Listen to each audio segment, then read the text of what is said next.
Welcome back, folks. This is lesson 3 in the January 2017 content for the ICT mentorship. We're going to be discussing how to use intermarket analysis. Okay, our intermarket analysis presentation here is going to be predominantly conceptualized thinking. So there's no charts here, there's nothing exciting, okay, but it's dry, useful information, but it's very, very dry. So I'm going to warn you ahead of time. So if you're trying to do something apart from 100% attention, you want to save this lesson for a time when you can focus on the presentation very closely and take notes. Okay, so world markets are directly linked to one another, and it's probably a common understanding, but a lot of people don't realize exactly how they're related, what relationships exist, what correlations, if you will, exist between certain market asset classes, certain groups, and certain sectors. There's closely related correlations between some unexpected markets where, without having a global or macro understanding of what they do as a country in terms of exports, you wouldn't understand what the relationships would be without having that information or that study behind you. So understanding them as a collective whole, or how these markets relate with one another, will aid in your analysis. And now, since the January content is predominantly focused on 100% long-term analysis, our focus needs to be on the relationships of these 4 groups. The 4 major groups of intermarket analysis are as follows: the bond and interest rate markets, the commodity markets, the stock market, and the currencies market. All 4 of these groups together are closely related with one another.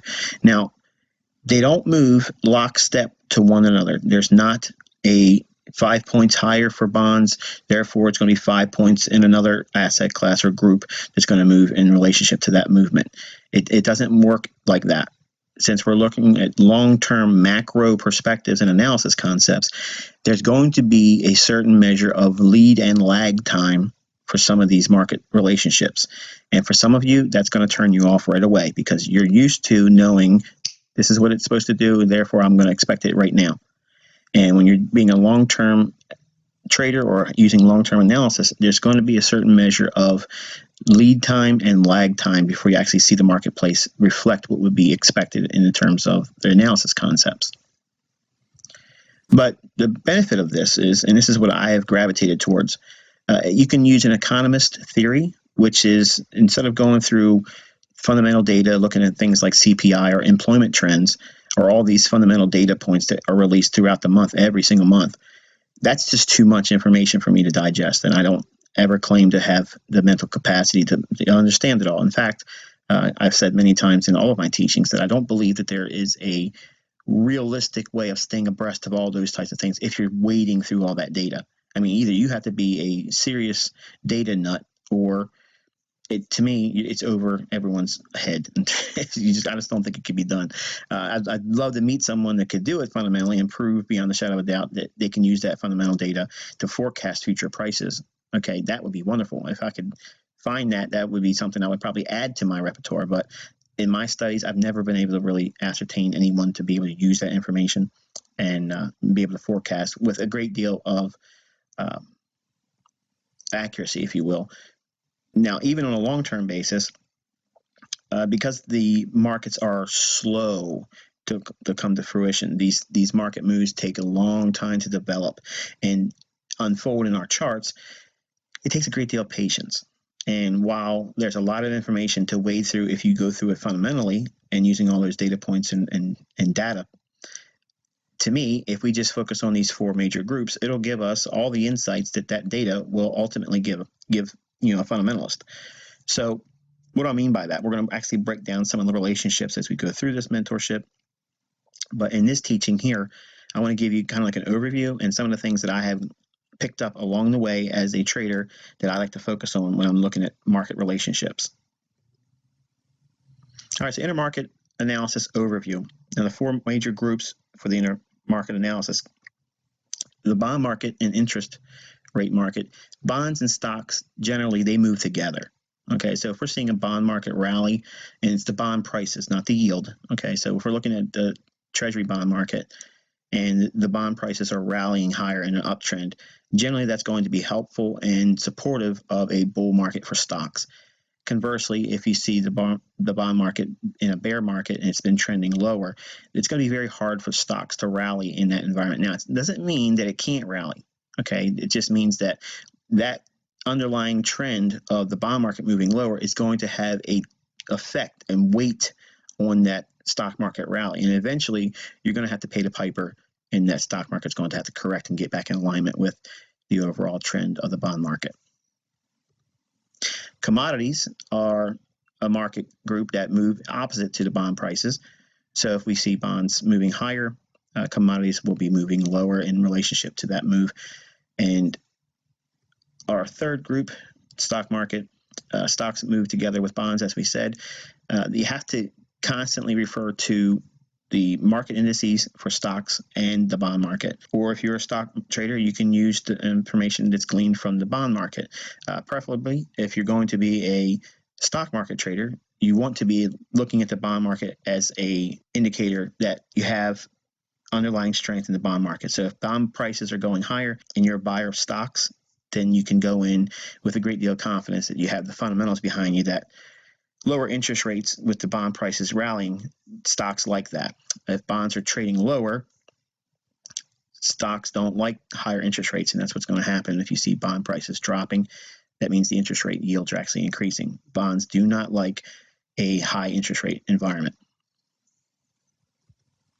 And currencies obviously are influenced by commodities. So the effects of export sales and production in relationship to certain commodities, that's going to have a direct impact on specific commodities and specific currencies. Okay, we're going to look at the first relationship here as the US dollar versus commodities.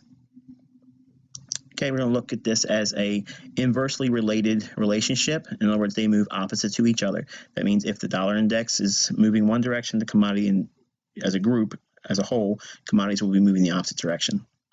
So for example, specifically, US dollar index, if it's trading higher, commodities as a whole should be trending lower. And if the dollar index is trending lower or trading lower, commodities will be doing the opposite and going higher. Now, when we're looking at commodities, okay, grains and agriculturals are very export sensitive. So if we have a strong dollar, that's going to diminish the desire or demand for exports in the form of grains and livestock, agricultural markets. In other words, grains and meats. And if the US dollar index shows weakness, that instills an increase or demand for grain and agricultural exports. US dollar index, if it's going higher or rallying, this is also seen with stocks and bonds moving up because it's supportive of the stock and bond market going higher. US dollar index, if it moves lower, this is seen with support with stocks and bonds both trending lower as well. US dollar index, if it's moving higher, this is going to be seen with commodity currencies moving lower. In dollar index, if it's moving down, it's going to see a commodity currency rally or movement higher. And the way you measure this is you could look at the US dollar index versus the CRB index, which is the Commodity Research Bureau index. You can get that information on the internet at crbtrader.com. I'll give you some notes in the PDF file that will include more information on all the things that you'll hear about in this presentation. Okay, the next one is the bonds versus the commodities. And bonds and commodities have an inverse relationship as well. That means they, again, move opposite to one another. Now, if the bond prices or the treasury bond market, okay, moves up or trades higher, that generally is going to have an impact on commodities moving lower. And if bonds are trending or trading lower, that's going to allow commodities to rally. Now, when we're looking at the relationship between bonds or treasury bonds, 30-year treasury notes, and the commodity market, what we're really focusing on is inflationary impact. So if we're following along and looking for signs of inflation, it's going to be noticed in the markets that are commodities. Commodities are the leading indication for inflationary environments. So what's the lead and lag time in a change or long-term basis for the bond and commodity relationships? Because we're dealing with a long-term macro perspective on these two assets, it can sometimes take 6 to 12 months before you see a change in trend on the relationship between the bonds and the commodities. Now, that means that commodities may turn up and bonds may eventually turn lower as a result later on, or bonds may turn up and commodities may turn lower later on as a result of that. It doesn't happen lockstep for step. It doesn't give you that immediate feedback because it's long-term macro fundamentals that are behind these big moves, especially when we're dealing with these two asset classes as a relationship basis. So it takes a long time sometimes for the effects of interest rate changes or supply and demand factors that are really weighed in the consumption or production of commodities as a whole. Now, Treasury bonds or T-bonds versus the CRB index is what you'll be using to measure the relationship between the two.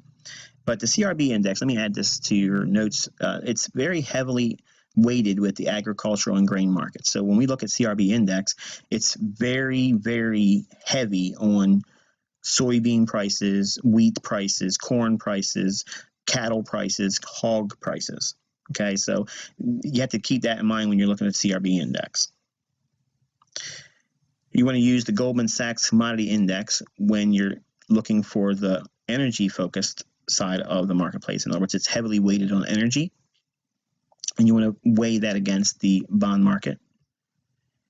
And the Goldman Sachs Industrial Metal Index, and this is for focus on global trends, and it's not meant for metals like silver, palladium, platinum, gold. Okay, these metals are like zinc, tin, copper, aluminum. They're industrial metals, so they're heavily sensitive to global trends and big sensitive tendencies in the marketplace around the world, where if there's a big demand for industrial metals, then you'll see it in this index. If there's not, there's also going to be evidence of that in this index as well. And in summary, bond yields, when they're going higher, that would be seen with the bond market going lower, or the bond prices going lower. That means bond yields are increasing, and that's going to push commodities up. And when bond yields are going down, that means the Treasury bond market prices are going higher. That's going to push commodities down. Okay, we're going to look at the bonds versus the stock market now. This has a positive correlation. That means they move in the same direction. And obviously that means when the bond market is trending higher or trading higher, that's going to provide strength for stocks and support for it. And when the bond market's trending or moving lower, this will have an effect that's bearish on stocks. And the bond market, or the Treasury bond or 30-year benchmark, acts as a leading indicator for stock direction.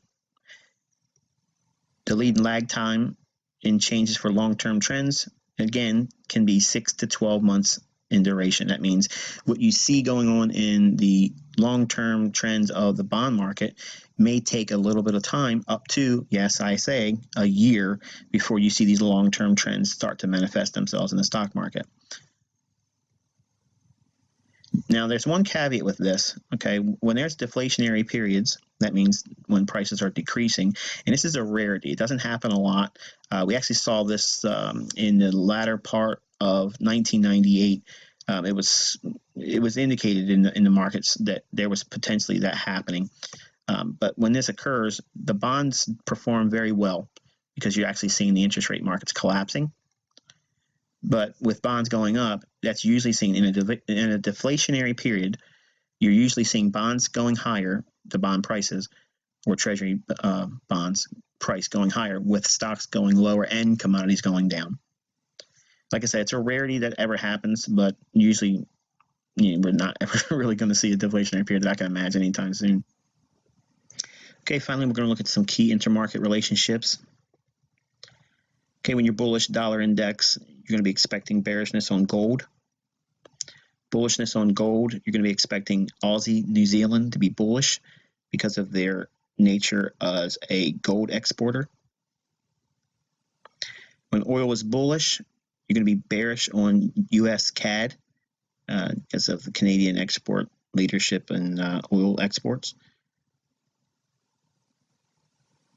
Dow, when it's up or bullish, that's Nikkei index is bullish as well. There's a direct relationship to the Dow and Nikkei. And when Nikkei index is down, that's going to be bearish for the US dollar versus Japanese yen pair. And generally, when yields are down or bearish, that's going to be bearish for the currency because money seeks yield. And when gold is bearish, that's usually bullish for US dollar versus CAD. And finally, by having an understanding of all these relationships as a whole conceptually, they give you confirmation of long-term analysis. The relationships between all of them, if you're seeing a number of these things in alignment with your long-term analysis, you're probably on to the right path. In other words, you're looking into the right direction in the marketplace. Rarely will you see a wide disparity with all of these things not aligning. If you have a good sample size of some of these things in alignment, generally your long-term analysis is probably going to be true to form. It'll probably pan out in the long-term direction like you think it will. The problem is timing. Long-term trend trading or long-term analysis and timing are, just in my opinion, some of the hardest things to time because it's hard to get traders to focus on allowing a little bit more movement against their underlying entry point. What I mean by that is because you're trading on higher time frame charts, it's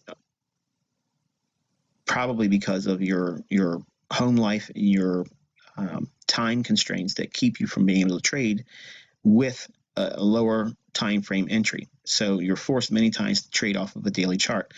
And if you're going to execute off of a daily chart, you're going to have to permit yourself a great deal of movement against you in terms of a stop loss because the ranges are a lot larger and you're going to have to require a lot more time. But even with that said, if you're going to be using these points of information and relationships with intermarket analysis, it's going to help you in all facets of trading, regardless if you're day trading, scalping, short-term trading, swing trading, or position trading in long-term scope. It's beneficial to know these things, and it helps build probabilities in your favor. And again, nothing in here equates to 100% a surety. There's absolutely no guarantee that nothing out there can't change on a drop of a hat. What you think you see in the charts could always be wrong because there's always a human element that's always involved here. The analyst is you. But I think if you were to spend some time going over the relationships that's gone through this presentation, if you spend that time, look at it on a macro level, you'll see that there's a great deal of value in knowing these relationships.